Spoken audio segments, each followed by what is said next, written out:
Ukrainian armed forces made an artillery shelling and used drones against residential areas in various settlements, killing a woman.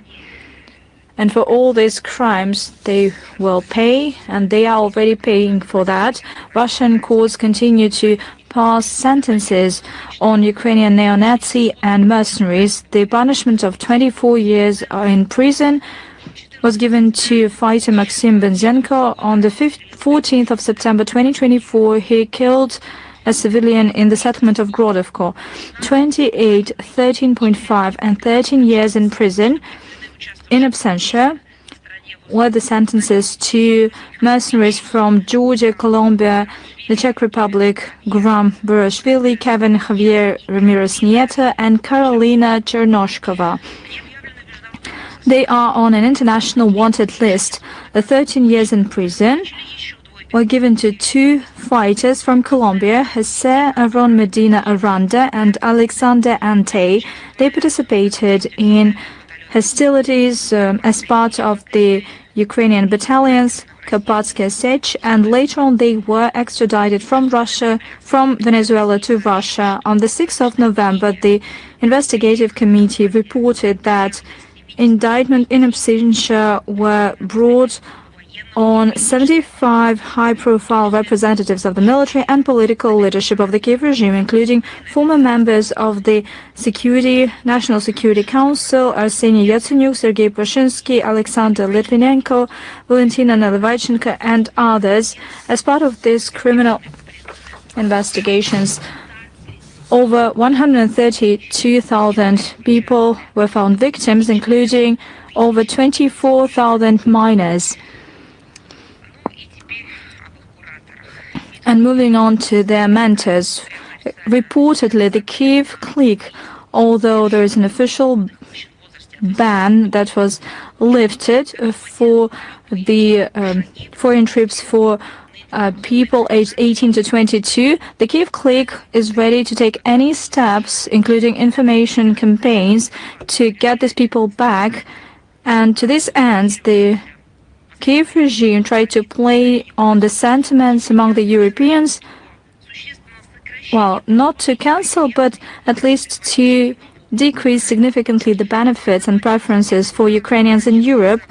They plan to focus on shutting down the temporary protection programs and projects related with Ukrainian immigrants, promoting EU initiatives to bring them back home. They also intend to use their signature methods, provocations, deletion, and discreditation, including the imitation of a negative perception of Ukrainians by the citizens of the EU.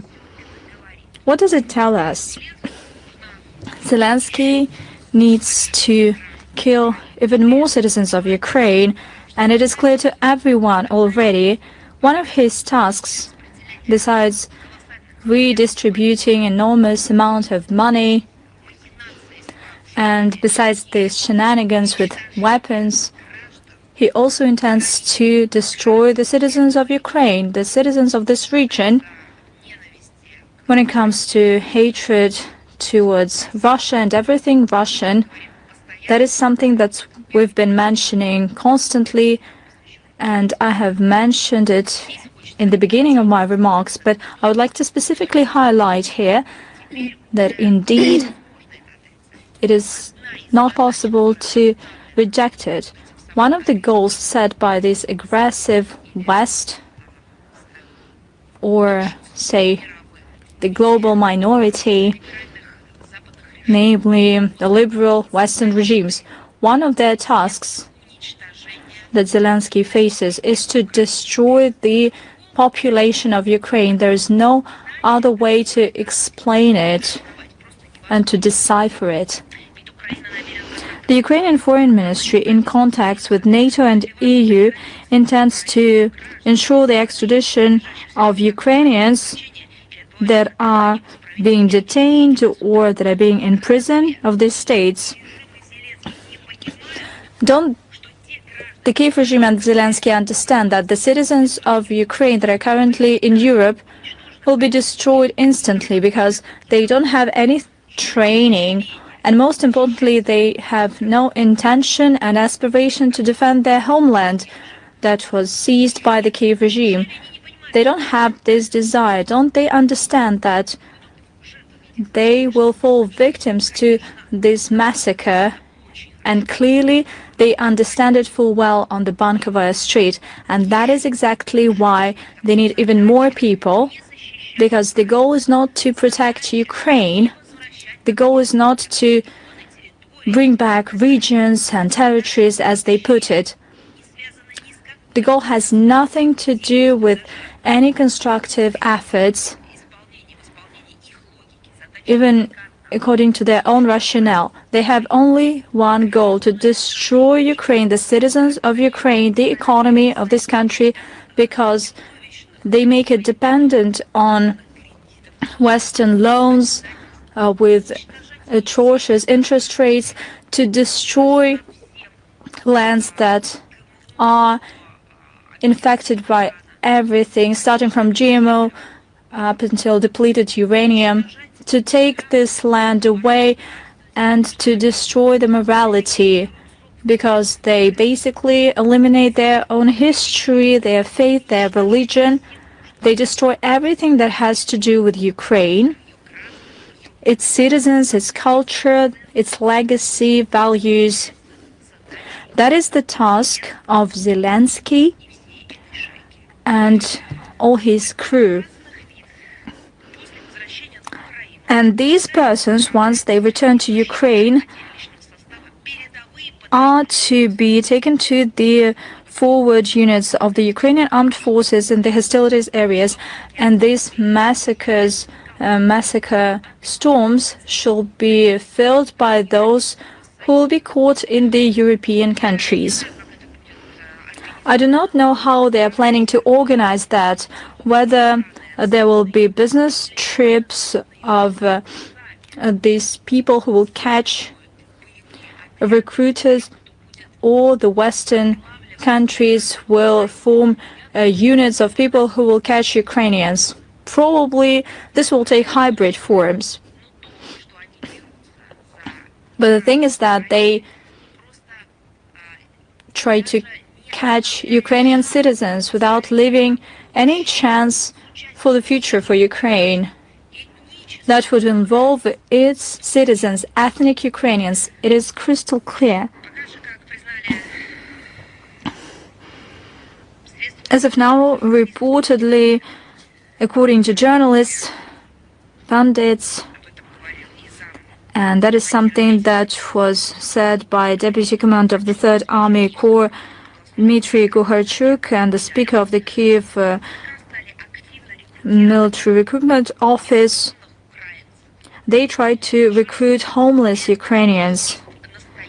And once again, this is the very ethnic cleansing, pure and simple. That is something that Zelensky and his regime have been doing for Western money. They do not know that, given the history of Ukraine in the 20th and 19th century, regardless of how these lands were called, regardless of the political regime that they had, these lands cannot be taken by force, but they used a trick. First they betrayed, and then they used sweet talk to destroy it completely.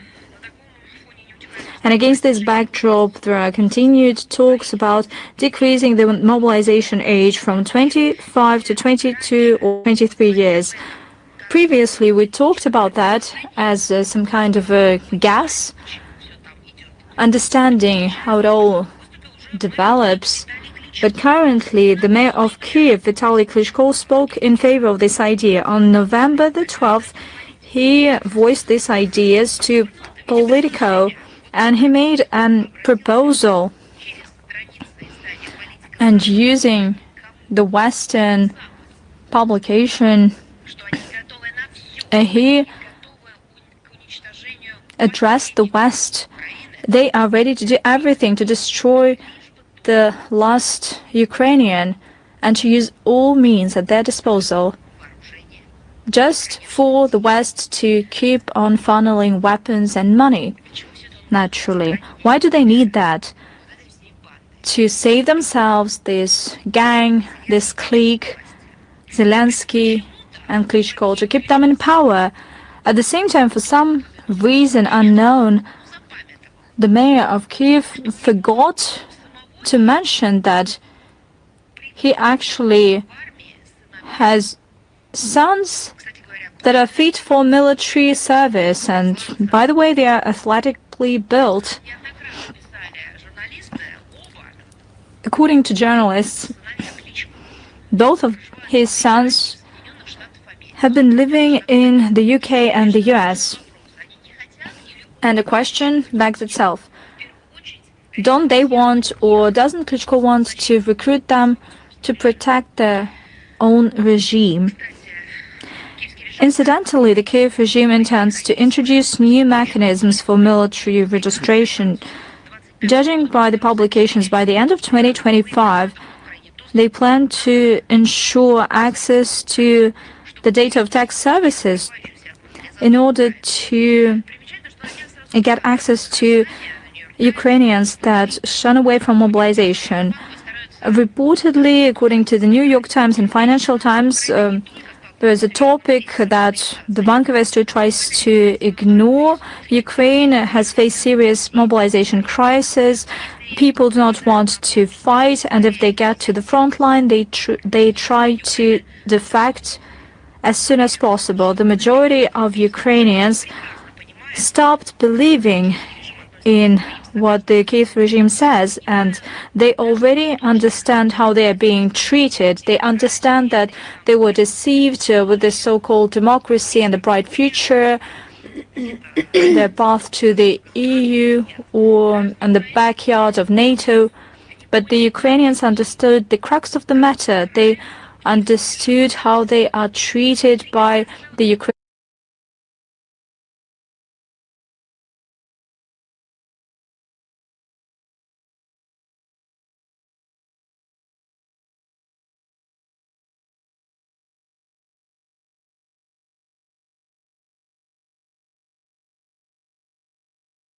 By Zelensky, they will be destroyed too. It is not about some lofty ideals or some remote prospects. It's about their lives, here and now, the future and the lives of their children. The children is something that Zelensky cares about. Once he comes to the West to beg for money, the whole world has seen that he fills in pockets with this money. But the children of rank-and-file Ukrainian citizens that are living in the territory of Ukraine, their future, their health, and their prosperity, well, that is something that Zelensky doesn't care at all. He has a different goal in mind. It is cannon fodder for them and for him, an expendable material. Everybody saw that for the dictatorship of Zelensky, Ukrainians are just slaves without rights. They can be sacrificed to keep himself in power. For this atrocious mechanism of the global, murderous, corrupt machine, as Viktor Orban has rightly put it, for this mechanism to keep on working, they are ready to destroy every Ukrainian. And here, Ukrainian diplomat Kislitsa made a publication in a Western newspaper on November the 11th. We're talking about first Deputy Foreign Minister of Ukraine. He was published at the Times, and he explained some curious details about the three rounds of resumed negotiations with the representatives of the Kiev regime in Istanbul. And this publication had a goal in mind to make readers sympathize with the Ukrainian delegation. It turns out that the Ukrainian delegation had a hard time under the psychological pressure of Russians. Do you know what he was talking about? He said that Mr. Medinsky read a lecture to them on history. Certainly, if you do not study history, then every mentioning of historical facts will be seen as a psychological pressure because you are not prepared to face that because they canceled their own history. And of course, he stated that unfortunately Russian diplomats knew the past of each of the Ukrainian representatives very well, and sometimes even said rather provocative and unpleasant things. Did they really think that the Russian delegation headed by Mr. Medinsky, part of which were diplomats, were headed to meet someone they knew nothing about? Now, you see, our diplomatic school is based on something else, on the knowledge of facts, on understanding who your negotiating colleagues are, on preparing for these negotiations. As for how the unpleasant things were said, nobody promised that pleasant things would be said. According to him, the Russian participants thus tried to anger the Ukrainian counterparts in order to later accuse the Kiev regime of disrupting the negotiations. Hang on a second. I have a question.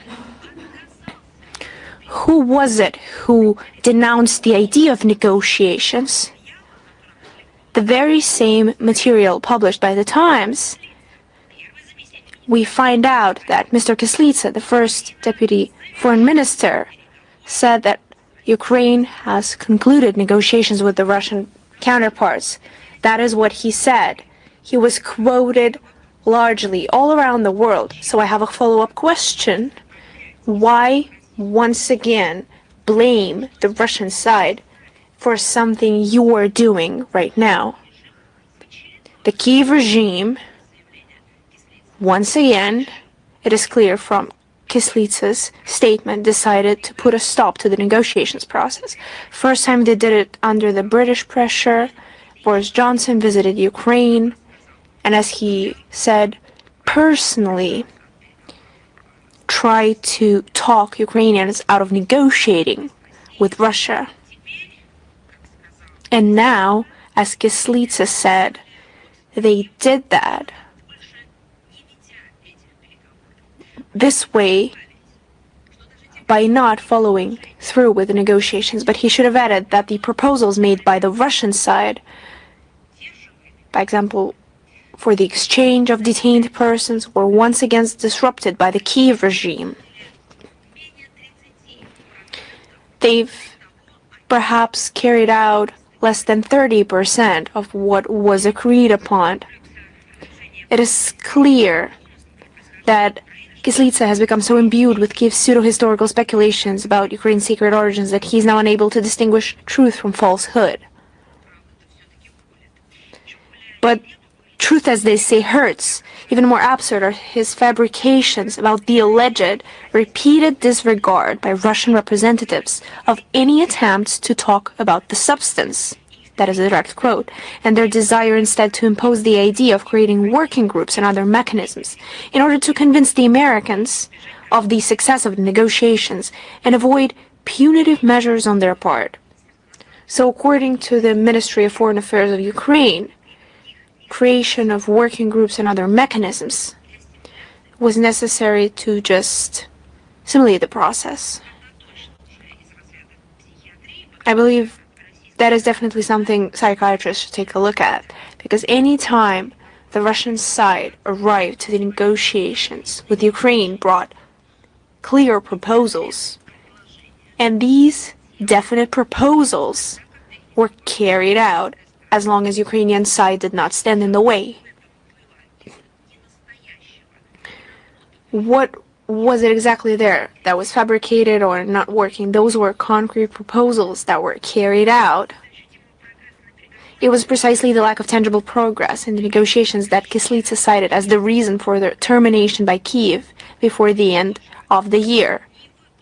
So who was it who hadn't carried out the agreements, who hadn't implemented the agreements reached during the negotiations?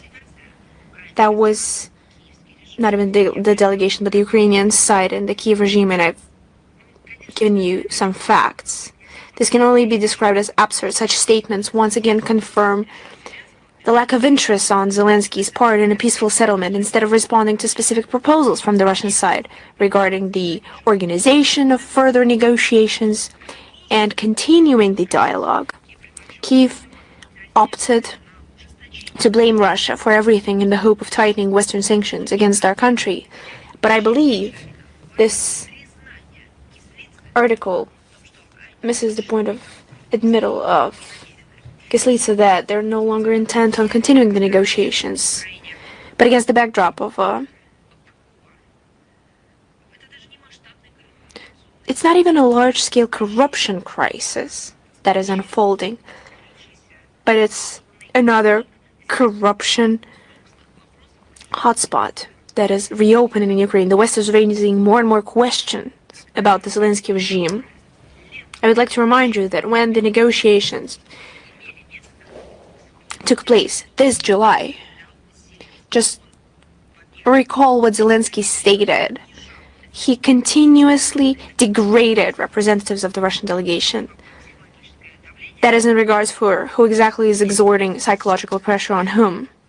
Do you remember how Zelensky stated that the Russian delegation is not of the appropriate level, that the wrong experts have shown up, and that there's no reason trying to talk to them? But also, do you remember what he said and what the Western mentors who operated backstage of these negotiations, together with the Ukrainian delegations, constantly supervising and trying to speak in their place? Do you remember what they demanded? They demanded the end to hostilities because it disrupts the negotiation process. And today, we see how it is the Ukrainian side who folded the negotiations, thus showing that they had no initial desire to hold these negotiations. It was a desire under the guise or under the pretense of negotiations to gain some extra time, to save their positions, to change their locations, to ask for more weapons, so on and so forth. So the article prepared by the Times based on the interview of Kyslytsya is further proof of that. And of course, we see the continuation of absolute madness that has to do with Ukrainian history under the pretext of decommunization, but now they're calling it the fight of Russian imperialism. They continue to mock their own history, this structure that is the Ukrainian Institute of National Remembrance. They're behind this program, and recently they passed a resolution recognizing the Romanov dynasty and the outstanding Russian scientist Mikhail Vasilyevich Lomonosov as, you know what, direct quote, symbols of Russian imperialism. I don't know what they put behind that phrasing, perhaps education, science, and culture. Perhaps they're trying to mock that as a whole. But now, according to current legislation, local authorities must decommunize cultural heritage sites and geographical names associated with the royal family and the world-famous academician, scientist Lomonosov. Just think about it. Just listen to the absurdity of what is taking place. Objects of decommunization in Ukraine are names associated with the royal family. I would like to just remind you that the communists were the ones fighting the royal family.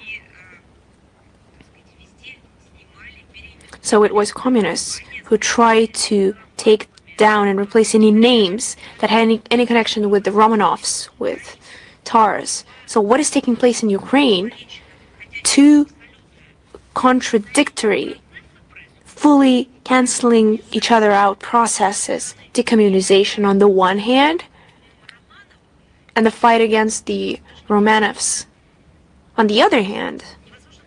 It is impossible to believe that they're truly saying it out loud, but it is a fact. Any mention in public spaces of Romanovs or Lomonosov is now prohibited. Can you imagine? The media reports that a certain public organization called, just think about it, Decolonization Point Ukraine has compiled a list of 100 monuments to be demolished. I'm sorry, are they thus admitting that Ukraine is a colony? Have they fixed that status? For example, in Odessa, which perhaps someone is unaware, incidentally was founded by decree of Empress Catherine II. 19 of such objects are subject to demolition, including the column erected in Alexandrovsky Park in 1891, now Shevchenko Park, in honor of Emperor Alexander II, who visited Odessa in 1875 and planted the first tree of the future park. Can you imagine? So Alexander II pays Odessa a visit in 1875, opens a park there, plants the first tree, and then 150 years later, madmen come in who decide to announce the decommunization process, in lines of which they rename the park, calling it the Shevchenko Park, who has nothing to do with the park, and plan to demolish and destroy any mentions of state figures, of heads of state who actually established the city and the park. I don't know who added more to this, Orwell or Harwell or Platonov or Bulgakov, although I believe he's also prohibited in Ukraine. On social media, Ukrainazis are gloating over the impending destruction of the monument they hate so much, and they're now discussing ways to get rid of it. So those who created this city are now prohibited. What about the city itself? I believe soon they will get rid of the city itself, if we follow such primitive logic, which is not even primitive, it's just the barbarian logic, or the primate logic. And this is precisely what such specialists from the aforementioned institution are doing. Then they should start their fight against the so-called Russian imperialism right in Kiev. Have they been unable to get there? Where many architectural and artistic monuments from the Romanov dynasty have survived to this day. And I truly wonder if Zelensky is even aware that by receiving guests in the Mariinsky Palace built in 1752 by order of Empress, also Empress, the Empress who also belonged to the Romanov families, only it was Empress Elizabeth. So, by receiving guests in the Mariinsky Palace, he's promoting the heritage of the Russian Empire. Is he aware? Where he's bringing his foreign guests.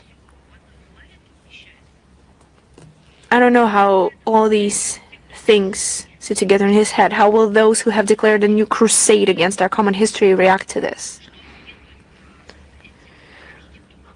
What are they going to do with this architectural complex? Are they going to destroy it? Are they going to close the windows and doors? Are they going to repaint it in the colors of the NATO flags in order to decommunize it and to fight Russian imperialism at the same time? Will they come up with the idea to demolish the official presidential residence?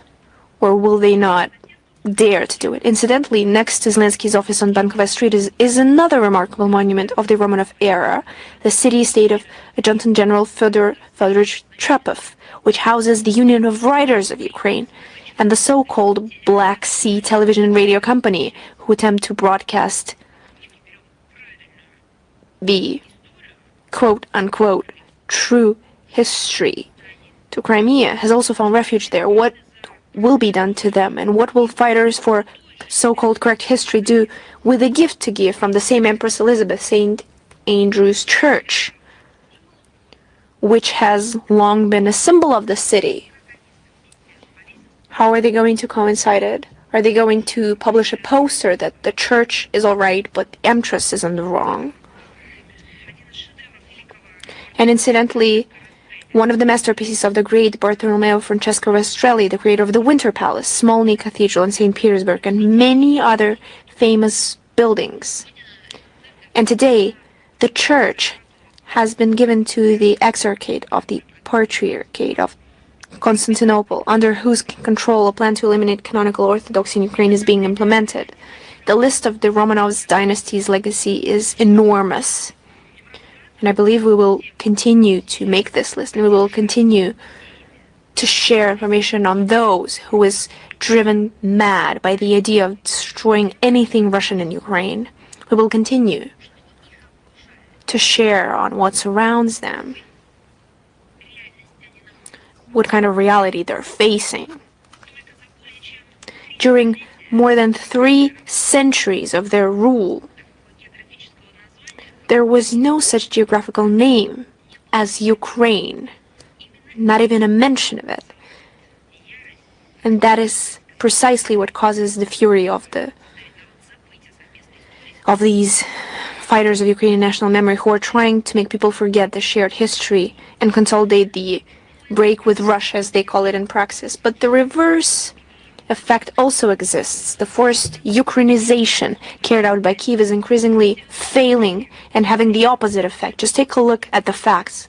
According to the results of a survey published on November the 6th by the State Service for Quality Education, that is their new institution, and the Commissioner for the Protection of State Language, 66% of pupils in the capital schools do not speak Ukrainian in class. And 82% do not even use it during breaks. Only 18% speak Ukrainian in those educational institutions. Moreover, 24% of Kyiv teachers admitted to using Russian in class, and 40% during breaks. I'm afraid to ask, what about other places of public use, other than classrooms and halls? What language are they speaking? I hope that one day the so-called language ombudsman and these institutions and the Service of Quality Education will also host a survey on what language you used to think, and they will be very taken aback by the numbers. On average across the country, during breaks, 40% of students and 21% of teachers communicate in Russian, and overall, about 40% of school children in Ukraine continue to speak mainly Russian outside of class. At the same time, over the course of a year, the percentage of students who considered Ukrainian their native language decreased from 71% to 64%. And these institutions do not mention what's the reason behind all this, whether it's due to the fact that there are less students now that they're leaving, or because the methods that the Kyiv regime is using will not lead to anything productive, or because the forced Ukrainization will do nothing good, and because they should also take into account the international community standards worked out over centuries, and where Ukraine has put an official signature as well. And we've also paid attention to the words of the Verkhovna Rada deputy Anna Skorohod, who noted, his direct quote,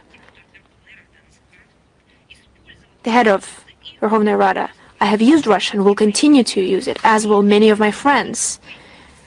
I do not see this as any kind of betrayal. There is no need to make Russian-speaking people, she added, second-class citizens. Banning the Russian language is a huge mistake. End of quote. You see, actually, they need to quote their constitution more often until they have rewritten it once again. We have repeatedly said that the efforts of Kiev to forcefully change the language identity of Ukrainian citizens are in vain, despite all the bans and fines, persecutions, mockery. People do not want to forget the Russian language, they want to speak it, and this trend is so obvious nobody cannot hide it. All the facts that I've mentioned certainly prove that the tasks to denazify, demilitarize Ukraine are relevant, the tasks to eliminate threats stemming from its territory, and all these tasks will be implemented, as repeatedly was mentioned by the leadership of Russia. The mentors of Ukraine just cannot get enough, and recently, on the 12th of November, there was a G7 session. The participants were quite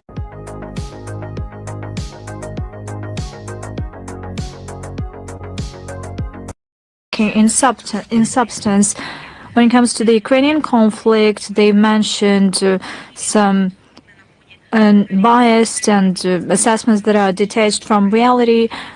There are hypocritical calls to respect human rights. They are cynical and absurd, and the claims on the so-called Russian aggression are deliberate, misleading information. Russia has been consistently advocating for a peaceful conflict settlement, and the conditions for that are demilitarization and denazification of Ukraine. The actions of the Kiev regime, with the active instigation by the West, including from the G7, back in the day, undermined the implementation of the Minsk agreements and led to the escalation. Let me remind you that the Brits, that are part of G7, manually destroyed the negotiating process in 2022.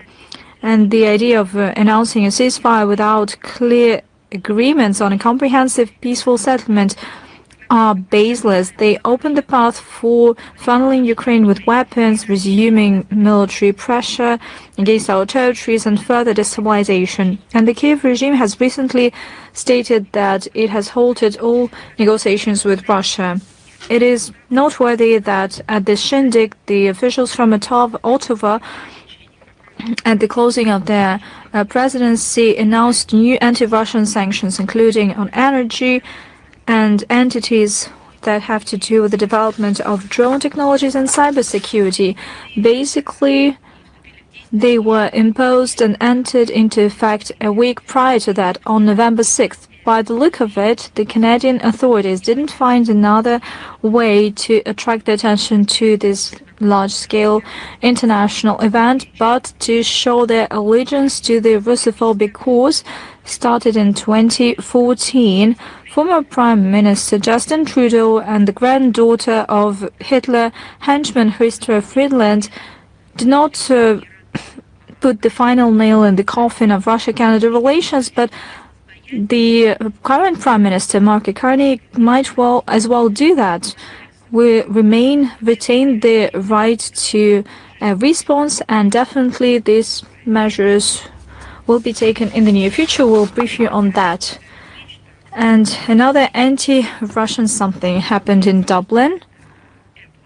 On November 5th, there was a conference with the obnoxious name Security and Democracy in Europe in the shadow, as they put it, in the shadow of Russia's war against Ukraine.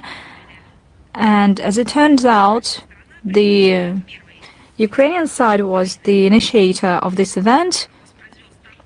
First, Deputy Foreign Minister Kyslytsya reiterated the notorious ideas regarding the Russian threat against Ireland and the whole enlightened West. He warned that they could be put on their knees because Moscow could use its all-penetrating hybrid toolbox. And he said that Ireland should revisit its traditional neutral status, and he simply put it as it is. This neutral status is an atavism, and they should get rid of it without any mercy. Probably he didn't think that he sets a bad example of getting rid of atavism, because in his particular case, getting rid of the signs of atavism means returning to the animal image. But actually, the humankind is moving in a different path, championing and defending everything human in itself. Kислitsa mentioned the example of Finland and Sweden. They got rid of the non-block statues that for centuries guaranteed peace and security to them, and now they have filled in the ranks of NATO vessels. They wait for the instructions from above in their barracks, and by the looks of it, the officials of the Zelensky regime want Ireland to have this fate, at least to push it by all means to do that, as if Ireland cannot sort itself out without the example of others. That is why Kислitsa and his team, although he is a guest in Ireland, deemed that he is entitled to interfere into this delicate matter and to impose his only right opinion. Various officials, various people might have different fate in policy. Some of them want to be pushy, but in this case, they should present something successful, and they should not be offering something, but they should push for something, because we're talking about a successful example. What kind of an example could be presented to Ireland by the representative of the Foreign Minister of Ukraine in 2025? What is the success story here? Science, technology, security. Is there some kind of an understanding that this project is successful? It is not successful at all. And hence the question, what did you bring with you, and how can you lecture anyone?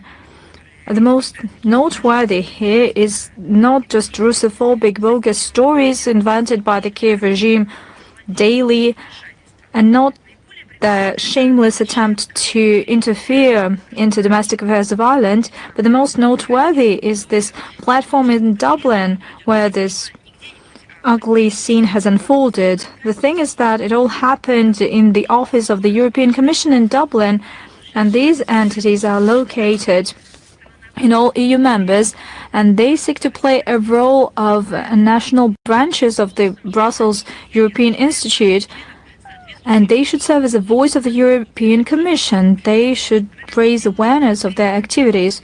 However, one thing is to instill to Irish people this belief in Euro integration, although it is associated with deindustrialization. But the other thing is to use traveling representatives of the Kiev junta to impact the Irish public opinion on one of the most sensitive foreign political or domestic political issues, the neutral status of Ireland. There is no doubt that that was exactly the goal of all this endeavor, because Sergei Kислitsa was accompanied by head of the Office of the EU High Representative for Foreign Affairs and Security Policy, as well as others. The ideas were carbon copy. They have mentioned the following ideas. Europe is facing with existential threats, and they have nothing to do with deindustrialization and losing business. Not at all. It has to do with Russia, and that is why Ireland has to lift military and political restrictions and engage into the Ursula von der Leyen campaign to bolster the EU defense capabilities. You know, we haven't been surprised with this assertive line of Brussels European bureaucracy to intimidate the citizens of this part of the continent with some Russian phantoms. However, such militarist rhetoric unfortunately plants into fertile ground in Dublin.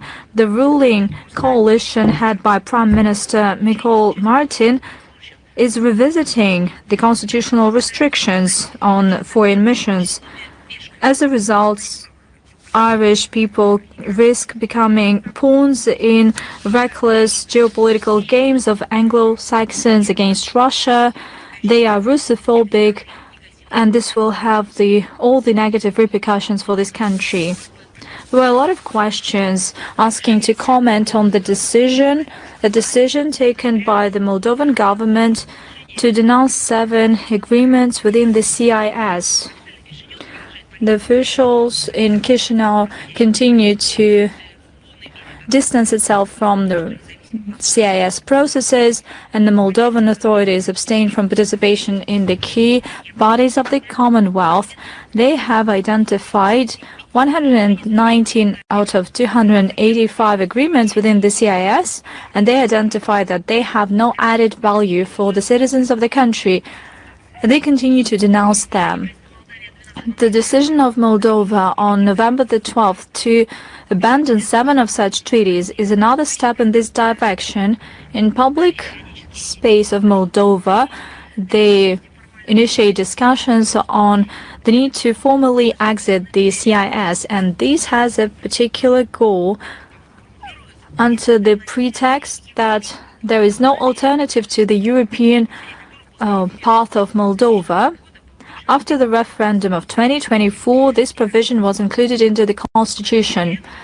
Let me remind you that at this referendum, the majority of Moldovans did not support the idea of Euro integration, and the necessary result was obtained thanks to the votes of the diaspora in Western countries using various manipulations. This is detrimental to Moldovan national interest, primarily in economy.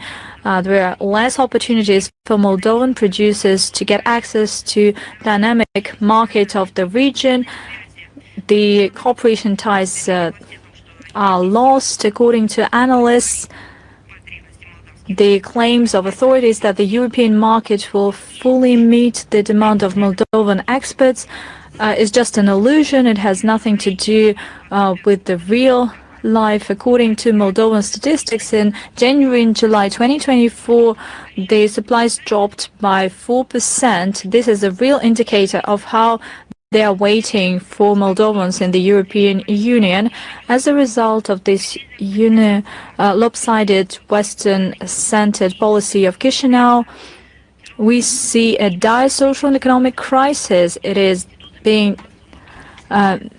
detrimented by the debt burden, and it is not by chance that the majority of Moldovans stand for a balanced foreign policy of the Republic and keeping its membership within the CIS. Unfortunately, the officials in Chisinau continue to ignore the opinion of their own citizens. Sudan, reportedly there were a lot of tortures and massacres, executions and other crimes against civilians in El Fasher, that is the province of Northern Darfur, the Republic of Sudan, and the neighboring regions after it was seized by the Rapid Support Force, and it is being aggravated by the dire humanitarian conditions.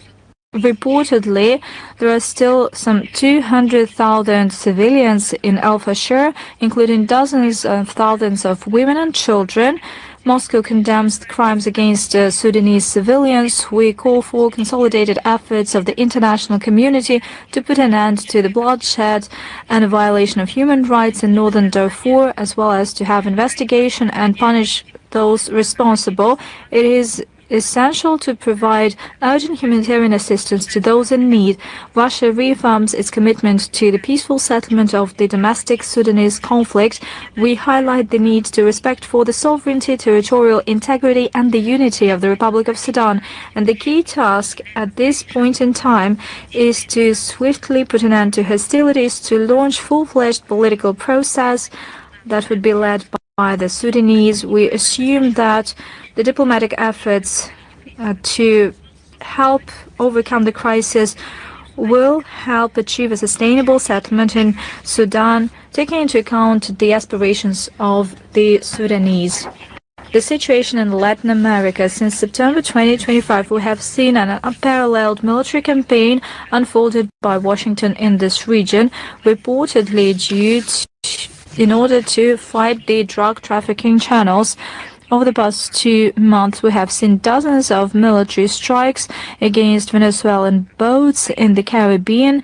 Reportedly, they carried drugs to North America, and the victims were over 30 people. Last week, the Department of War expanded its activities to East Pacific. They destroyed a couple of boats and their crew there.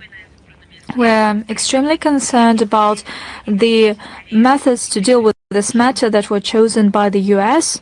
This is a flagrant violation and interference into domestic affairs of Latin American states. The American actions are at odds with the commitments of the United States under 1988 Convention against the illicit trafficking in narcotic drugs and psychotropic substances.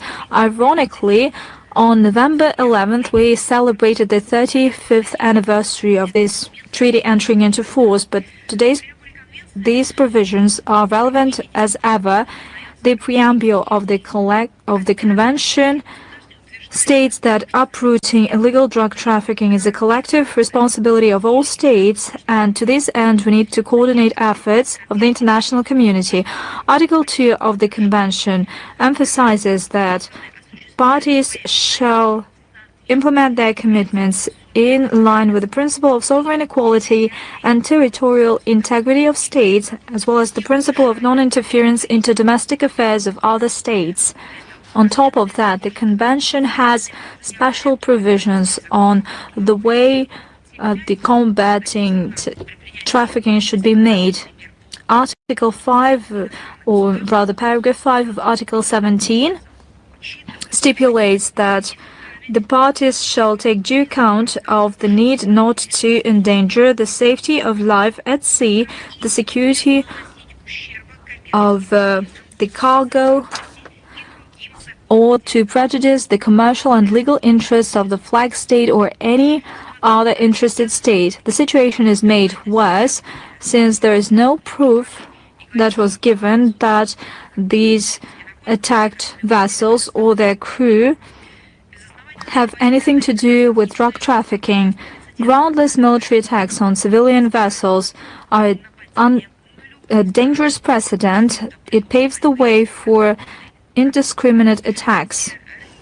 Russia shares concern voiced by the authorities of friendly states of Venezuela and Colombia.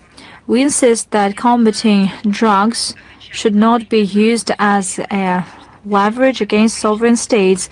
We stand against the force or use of force in order to interfere into domestic affairs. And we assume that when it comes to combating drug trafficking, primarily in the U.S., what is needed is the consolidation of international efforts as well as regional efforts.